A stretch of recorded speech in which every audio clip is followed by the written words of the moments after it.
Bona phinde ngibingelele nje futhi namhlanje ngale thuba ngalo mzuzu ngaleli hora. Sibonga ubabazekayo, oyingcwele, othandekayo, ofanelekile ukubonga nokubatshazwa nodumo nenkazimulo nakho konke okuhle ngaso sonke isikhathi. Sibonge esinakekela, sibonge esivikela, sibonge esisibekela, sibonge esingcwelisa, sibonga esilungisisa ukuthi sikwazi ukuthi siyohlala naye ngonaphakade. It's like umuntu esazi i-standard sakhe ukuthi mina ngikanjena kanje nakanje, efuna ukuthi nawe uzosimitha i-standard sakhe bese iyakulungisa ethi enza kanje khona uzokwazi ukuthi uhlale nami, enza kanje khona uzokwazi ukuthi ungivakashele, enza kanje khona uzokwazi ukuthi wenze ukuthi, akunikeze ithuba futhi lokuthi ukwazi ukuthi ulungise. NoKristu kanjalo usinikeza ithuba lokuthi silahle isono njengoba engakabuyi namhlanje, elinye ithuba usavuka, usaphefumula, usabona, useza, usahamba, elinye ithuba lokuthi ulungise izindlela zakho zenkosi khona uzokwazi ukuthi ufumane lokhu kuphila okuphakade esikudingayo sikulangazela sonke uma sisaphila lapha emhlabeni. So bantu baNkulunkulu ezinkulu ezimnandi indaba zombuso wezulu namhlanje kufisa sikwazi siqonde ukuthi lapha emhlabeni sengabuza nje enkosini ngathi, Nkosi, ngampela la emhlabeni sizalelwe ukuthi ingane iye creche, iye primary, high school, iye university, iqede isebenze, iqede lapho u-enjoy imali yakho bese uyafa, owashada ushadayo, ongashadi. If Nkosi wawusidalele konke lokho, why pho sonke singaphasi ey'koleni? Why pho sonke singayitholi imisebenzi esiyithandayo, sebenze ku-Transnet, kuba sibe odokotela? Why pho sonke singakutholi konke lokho? Why? Kushuthi unetiye Nkosi.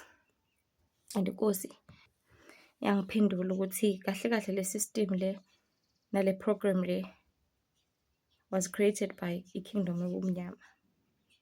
But yize kunjalo akusho ukuthi awekho amakholwa ey'kolweni, awekho amakholwa kuzona zonke lezi ndawo. Akhona, uNkulunkulu ungena uma fohla umhlaba wakhe phela. Ngisho kuthiwa usathane ucreate-ni, uNkulunkulu uzongena phakathi lapho. Ngisho uthanda uNkulunkulu phakathi khona kunjalo because umhlaba wakhe, yonke into yakhe ibuswa nguye ngaso sonke isikhathi. That is why umuntu engamlanda ngisho lapha ethaveni, ngomoya kaNkulunkulu athi phuma lapho khona bezayo bezokubulala, phuma lapho. Uzwe igazi likulahla uthi hayi bafethu asambeni manje, ayingeke seku-right, asambeni. Because uNkulunkulu yonke indawo ngaso sonke isikhathi uma fohla esithanda esilangazelela ukuthi sihlale sinokulunga, sihlale siphile ngonaphakade.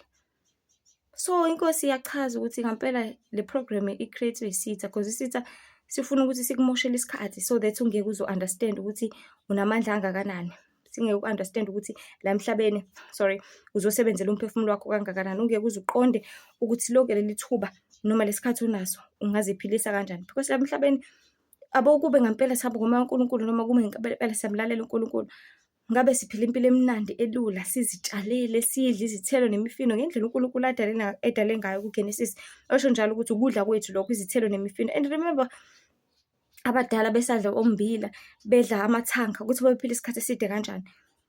Konke bantu baNkulunkulu kahle kahle kungokwethu ukuthi siphile ngakho. Konke kungokwethu ukuthi sizinakekele. Wenza imisebenzi yezandla, ube umuntu okwazi ukwenza something. But le program yasesikoleni uyofunda nje kuphela, ugxishwe something, libe ugxishwe something, ugxishwe odawini lapha, ugxishwe zonke izinto. Egcina kosuku igcina engakusizi ngalutho. Ufunda i-tourism, uyo-tourista nini, ngayiphi imali uyoya nini le phesheya. Ufunda kuningi bantu baNkulunkulu kwehlukahlukene. And uNkulunkulu mayesho ukuthi kahle kahle la emhlabeni usuke ufunda imimoya. Angiphathi-ke nje especially i-medicine because each and every pill liyi-spirit thizeni. Each and every sickness liyi-spirit thizeni. So ngale nkathi ufunda wena, I'm studying medicine, you are studying ama-spirit. Ufunda imimoya ukuthi umuntu uma enale sifo lesi noma enale moya lona kwenziwa kanje. Because kahle kahle imimoya isuke ifuna ukufeedwa, isuke ifuna ukuneswa, isuke ifuna ukunakekelwa. Let's say spirit se-gout, because yonke into iyi-spirit bantu baNkulunkulu. Too much of anything is very dangerous. Udla kakhulu inyama, uze ulale esibhedlela ngenxa yenyama bese kuthiwa unani, une-gout. And then bese unikezwa amaphilisi. Lawo maphilisi lawo wastadishile noma wafundile ukuthi okay, umuntu mayesenalo moya lo kumele lo moya lo siwufide ngalento ukuthi khona kuzokwazi ukuthi because it's like kulibele kungcolisa umzimba wakho, uphinde ungcoliswe futhi uphinde ungcoliswe futhi uphinde ungcoliswe. That's the plan yasitha. Ifuna ukuthi abantu bangabi ngcwele kodwa belibele bengcola khona izokwazi ukuthi sigcine sibabulala ekugcineni kosuku. kusisho njalo incwadi kaJohn 10:10 ukuthi sithi siyantshontsha, sibulale, sibhubhise. So when you are studying medicine, ustadisha ukuthi umuntu ungaqhubeka umbulale kanjani. Ustadisha ukuthi umuntu lo moya lo okuyena ungawudambisa kanjani so that uzokwazi ukuthi aqhubeka ufide. Funa noma bezokwenzisa lapha ecounseling bathi usune-HIV, bathi hayi-ke azike manje ukuthi usune-HIV. Sibuza ukuthi why bethi sengine engazi ukuthi umuntu, engazi ukuthi yinto, ngoba it's like umuntu, because ama-spirits anjengabantu angithi phela wena ukuthi awanazi izindlu njengathi thina sinamagumbi kodwa nathi simoya. So lama-spirits lawa usuke usutshela ukuthi hayi-ke sekufika ispirit esiwukuthi-ke manje sizohlala nawe. It's like basuke beswela indlela ukuthi bakutshela ukuthi uzosinakekela kanje nakanje nakanje, because ayikho into ekuthiwa i-HIV bantu baNkulunkulu, into ecreate-iwe, into ekhandiwe. Ayikho into ekuthiwa i-HIV, futhi ayikho into ekuthiwa i-HIV ayilapheki, iyalapheka because umoya lo ongcolile. Even ne-stroke ziyalapheka, i-cancer iyalapheka. Khona nje omunye udokotela wazila ethola ukuthi une-cancer, wazila wangadla for like 21 days. Uthi wavele waphalaza, wayihlanza lento, uthi mehlanza kwaphuma isigaxa. Uthi wathi siyotesta kusithiwa ayisekho i-cancer. So you're busy studying medicine because amaphilisi, izibhedlela, imitholampilo, ama-department esitha obumnyama, because uNkulunkulu uthe yimina umlapha, ngithi yimina umphilisi, because uyena ocreate-ile umzimba womuntu, uyena wazi ukuthi waye namehlo, waye enamashiya, waye eney'nkophe, waye enokuthi nokuthi. So if ugula noma ungekho right, kumele uye kubani? Uye umnikazi wendalo, ubuze kuyena ukuthi mnikazi wena wenza into ukuthi ngenza njani mase kanje. Kepha if ungayi lapho uya kwenye indawo, lo uzokunikeza into wrong. Kufana noma uzothenga i-TV, uzoyithenga maphi ka-LG. Kepha mayisifile uyikhandisa kwiPakistan, izobuya singasona i-LG, uthi uyayi-ona ibhala ukuthi telephone can. Bashintsha injini, bashintshe zonke izinto because akube kusafana. Uthenga ifoni, uthenga Samsung. Kepha ithi mayisifile uyekhandisa kumuntu okhanda amafoni, ayiphindi ifane. Kunalokho ibe nenkinga uzuyilahle uzuthenge enye. So kona konke abantu baNkulunkulu, ubhizi uyafunda, ufunda imimoya. Ubhizi uyastudisha, ustudisha ama-spirit. Ukuthi umuntu spirit esiwukuthi sisenza njani, sidambisa kanjani. That is why bekhuluma nawe bethi ake usunomoya ukuthi manje. Kumele ube isolated, bakuhlalise lapha endlini egumbini eliseceleni, bakhulume nawe. Indlela yokukushela kahle kahle lena. Indlela yokutshela ukuthi lo moya usuzohlala nawo njalo ngo-8 wena uyaphuza. Njalo ngo-8 uyawunakekela, uyawondla. Njalo ngo-7 lo moya lo uzo and futhi abantu abaphuza lamaphilisi akuve. Kuyaphinda ngithi akuve bengasikhohle isikhathi. Because lo moya lo uyakhumbuza. Hayibo, wait manje.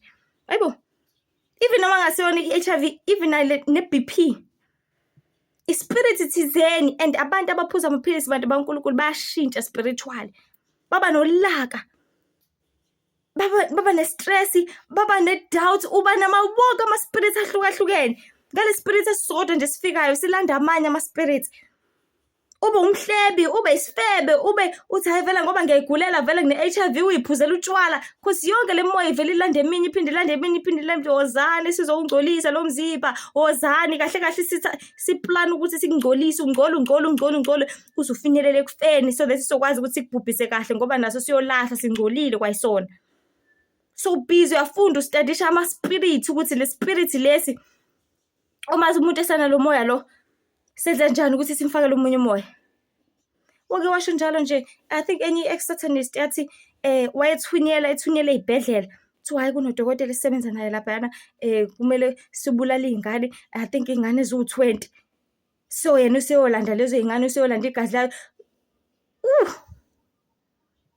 Kokona konke abantu baNkulunkulu, ubhizi uyafunda, ufunda imimoya. Ubhizi uyastudisha, ustudisha ukuthi le mimoya le kudilwa kanjani nayo. Mina ngithi studisha uNkulunkulu, studisha izwi likaNkulunkulu, ngoba ngokwenza njalo uzohamba ngokulungana ngobuqotho. Uthi usebenza lapho uthisha kodwa ushumayele ivangeli, because zonke izindawo uNkulunkulu asibeke kona ama-department ufuna ukuthi simkhazimulise. Even ngathiwa umhlengikazi, khazimulisa uNkulunkulu, uthi hayi sengiyakunikeza nje, ngiyakunikeza nje le prescription yadokotela ngoba kuyaphoqa umsebenzi wami ngenza isifungo. kepha mina ngizokunikeza uJesu, kepha ngizokunikeza uNkulunkulu. And ngiyakhumbula ngazi kahle ey'bhedlela onesi ibona abantu abakhulekayo ngempela, bakhulekela ama-patient. Kuba nesikhathi nje sokukhuleka ngoba kubiza uNkulunkulu ngaso sonke isikhathi. So ufundelani? Ufuna ukuba yini masumdala? Ungafundeli imimoya engcolile, ungafundeli ukuyo-recruit-wa ubumnyama, ungafundeli ukuyokwenza amanyala nokungcola okuzokucunula umdali wakho uJehova, umdali wamazulu nomhlaba. So busy uyastadisha imimoya engcolile. And if uhlezi njalo uney'dumbu, because into engcolisa umuntu for 7 days isidumbu. Wathinta isidumbu nje usungcolile 7 days. So uma udokotela noma unesi uhlezi njalo kufa abantu ey'bhedlela ngakithi nasemaklinikhi nasey'ndaweni lapho khona bethi bayalasha abantu kanti bayabulawa. Uhlezi usho ukuthi ungcolile wena. Uhlezi usho ukuthi ungcwele and umoya kaNkulunkulu awuhlala ngcwele khona. Kepha uhlala kungcwele khona. So kona konke ufundelani? Busy uyastadisha imimoya. Masingenzi njalo. Kepha masitadishe umoya kaNkulunkulu. Khona sophila kanye noKristu. Izinkulu ezimnandi indaba zombuso wezulu.